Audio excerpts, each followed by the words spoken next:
Opposition leader Orby Norton has described the 6.5% increase announced by the government for public servants as ridiculous. He was speaking at his weekly press conference at Congress Place of Fire on Thursday. And what is happening is a manifestation that the People's Progressive Party believes that the rich must get richer and the poor must get poorer. Here is the People's Progressive Party putting billions of dollars into contracts for their friends, families, favorites, and cronies.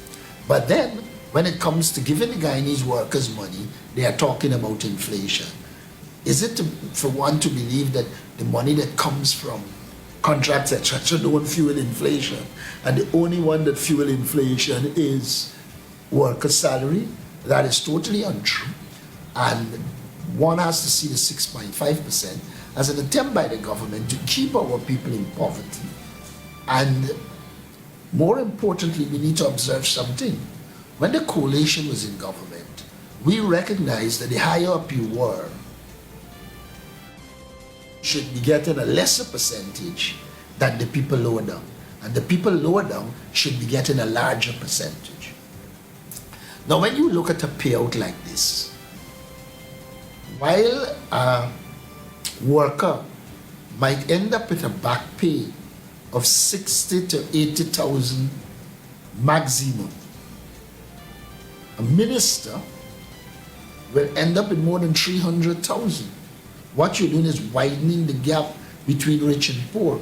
We believe that we need to return to that situation where in something like this, the worker should have been given more than 25%.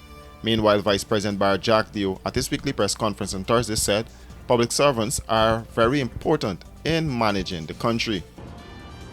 The government has an obligation. We have 54,000 public servants earning $87 billion wages bill. 54,000. The public servants are very important to managing a country. They work with the administration of many of our programs in Guyana.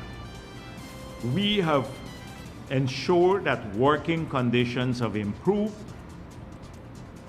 We have ensured that salaries have increased for our public servants. In some categories now, at the lower level in the public service, people are leaving the private sector to come and work because we have a minimum wage now in the public service that is higher than in many private sector agencies. They're coming to work with the public service now. In the past, it wasn't so. Almost everybody is going the other way.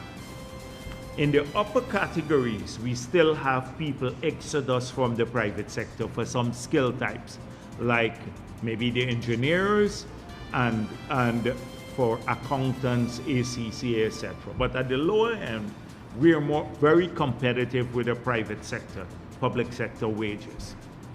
Now, but when you run a country, you have to take care of your public servants. They're your people who help you to administer the country. But you have a duty to all the people of the country too, who are not public servants, who work, who contribute to national wealth, who pay taxes. They also have to benefit from the treasury. And how do you get them to benefit? So you have to think about that too. You can't get them to benefit by paying higher wages because they're not working with you. So you also have to make sure that in a way, they pay less taxes.